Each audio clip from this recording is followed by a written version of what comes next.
Holy shit! The frame rate took a fucking nosedive. Real quick, for those of you who actually watched my last video on the Radeon 5850 in 2015, I hinted that I would do Shadows of Mordor next. Well, I lied. Lol. Though I highly doubt that any of you really give a rat's ass. So instead, we'll be testing the Radeon 5850 with Metal Gear Solid 5 Ground Zeroes. And I'm so sorry, I don't have Metal Gear Solid 5 The Phantom Pain, but this should give us a really good picture of how this card performs with these two titles. At least I would hope so. Now, I have tested this game before with the Radeon 5850, but that was on my previous build system.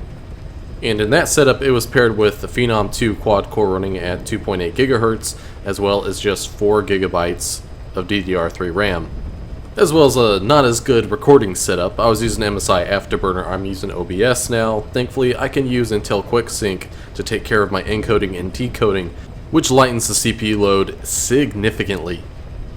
Okay, so enough rambling, let's jump right into it. What we're going to do here is we're going to work our way up. We're going to start with almost minimal settings, and then we're going to gradually increase the graphical load until we hit maximums.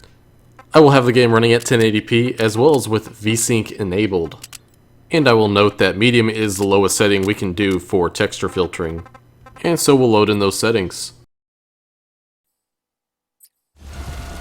Immediately and unsurprisingly, the game is running close to 60 FPS. The big idea here is to constantly stay in alert mode, so I'm constantly fighting against soldiers and creating a much more practical and realistic scenario for this graphics card and of course CPU and the rest of the system. Also worthy of note is how little video memory we're really using, and this game looks pretty good despite as such, but you can see that the VRAM counter is slowly climbing, but it really isn't going to pass 535 or so megabytes of video memory at all. It's probably more or less just a nod to the fact that this game is available on the PS3 and Xbox 360, which only have 512 megabytes of RAM total. I think at low settings, the only thing that really bothers me is how low res the explosion effects are. Other than that, it's a fairly good looking game, even at low settings. I could live with this, to be perfectly honest, and had this game released probably 2 or 3 years earlier, this is what I would expect high settings to really look like. The exception being the lack of ambient occlusion and the low texture filtering. It's pretty easy to forget how much detail can really be fit into 512 megabytes of video memory. Funny enough, the Steam store page for this game says the game requires a 2 gig video card, though it's pretty clear that this game can run on a half gig, especially at something like 720p. But now that we have a frame of reference for minimal settings at 1080p, let's start increasing some of the settings so we get an idea of where the performance goes. The idea this time is to have some of the settings at medium and leave the rest of them at low. The medium settings are going to be things that I think are a little bit more significant than everything else.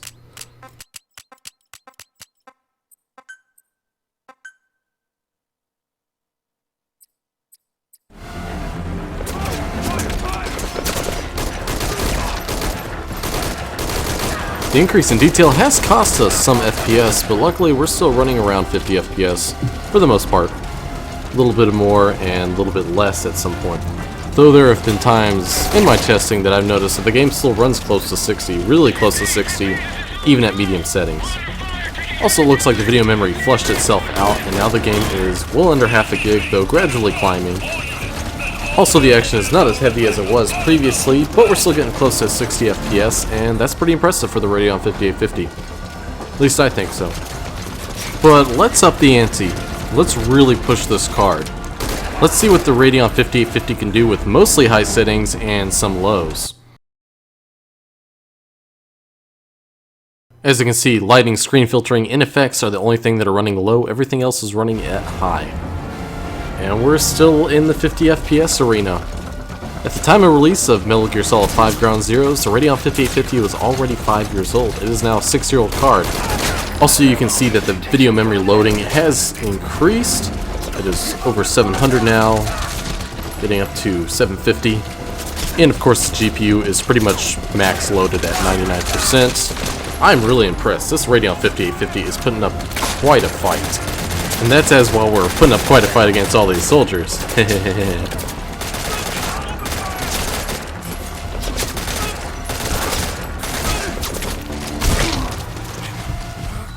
Sort of funny, I didn't even know this game has shotguns till I saw this guy while I was benchmarking the game.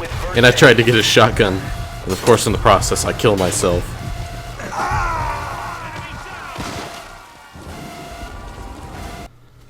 Okay, so now I'm going to run the game truly in high settings. Everything's going to be high. Nothing's going to be set to low or off. It's all going to be high settings, which is still not the maximums. They're still very high settings for most things. And starting back at the beginning of the game, depending on what mission you're doing, you can see that we've taken a pretty large hit in frame rate. And I get out the old Carl Gustav to really test the game with those alpha and explosion effects. But you can see now we're hovering around 40 FPS max, and 35 FPS being the general minimum, so between 35 and 40 FPS is what you will see running this graphics card at these settings at 1080p. Now surprisingly, we still have not encroached on a gig of video memory. I'm quite surprised by this. I figured we'd be much closer now, especially with all the extra effects, but I guess the game is really just not that DRAM heavy. Of course, got to keep the action nice and heavy to give ourselves a really good picture of performance with the Radeon 5850. Got to shoot those barrels, make those explosions, got to shoot those soldiers. One thing that also surprises me is how steady the performance is. We're really sticking within a very narrow range of frame rates. The fact that it's above 30, it's consistent and pretty smooth is very pleasing. It's certainly quite nice to see that this game runs very well, even with the higher settings. However, we have not tried very high settings at all yet. But first what we're going to do is a mixture of very high and high. Very much like earlier with our mixture of medium and low settings, what I'm going to do is I'm going to set things that I find very important to extra high, and then leave everything else at high. It's kind of fun to think that we've pretty much already encroached and sort of surpassed PS4 and Xbox One settings. Those two systems do run this game at 60 FPS though. However, some of their settings are, well, I won't say settings, some of their visuals are much reduced versus even the PC version's high settings. Notably, model and geometry detail. Also, the Xbox One version runs this at 720p to get 60 FPS. PS4 does run it at 1080p though, and still gets 60 FPS, which is pretty impressive. But the fact that we're running a Radeon HD 5850 on a game this new at these settings and still getting very, very strong performance is nothing less but astounding. Also, I would expect very high textures to be completely loading up our video memory. Yes, the video memory is increasing right now in terms of how loaded it is. However, I completely expected it to be almost loaded up to the full gig. My hat's off to Kojima Productions and creating what seems to be a very efficient yet still visually appealing engine.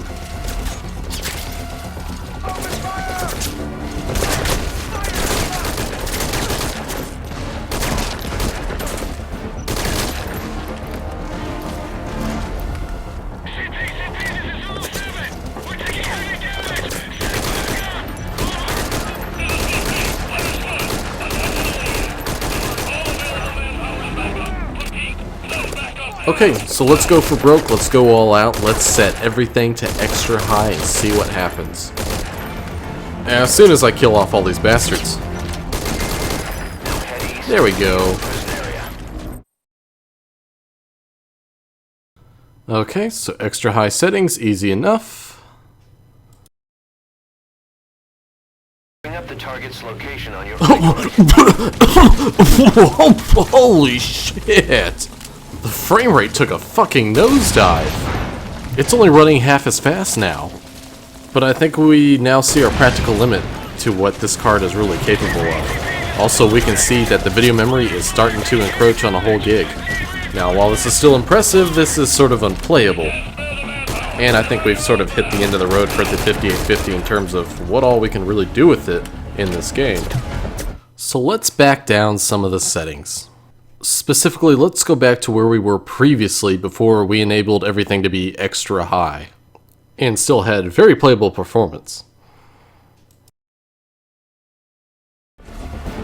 Oh, thank Jesus, that's so much better.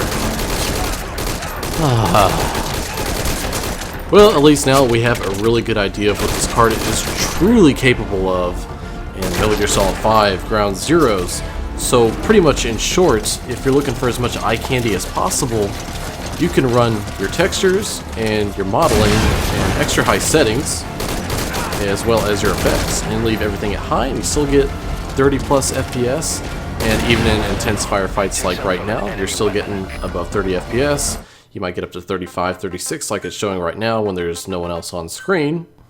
However, if you'd like to more guarantee the fact that you'll stay above 30 FPS, you can just reduce everything down to high, and it'll still look great. Just like I was talking about earlier, you're already encroaching, if not surpassing PS4 and Xbox One visuals at high settings. The only exception that I would figure would not be true would be texture settings, since those two systems have so much memory. So I would be one to recommend all high settings when running this game on a Radeon HD 5850, just to guarantee good smooth performance well above 30 FPS. You got a little bit of wiggle room to get below 40 FPS but still not go below 30. Obviously, if you're a frame rate junkie, you can just start reducing settings to increase your frame rate accordingly. As you saw earlier, you can run pretty much high settings for your textures and game models, as well as your texture filtering and effects, and still get 50 plus FPS most of the time. Now, if you reduce everything down to mediums and lows, you'll be pretty close to 60, and the game will still look pretty good. So, with the end of Paz's Internment and the subsequent end of this video, I want to thank you guys so much for watching.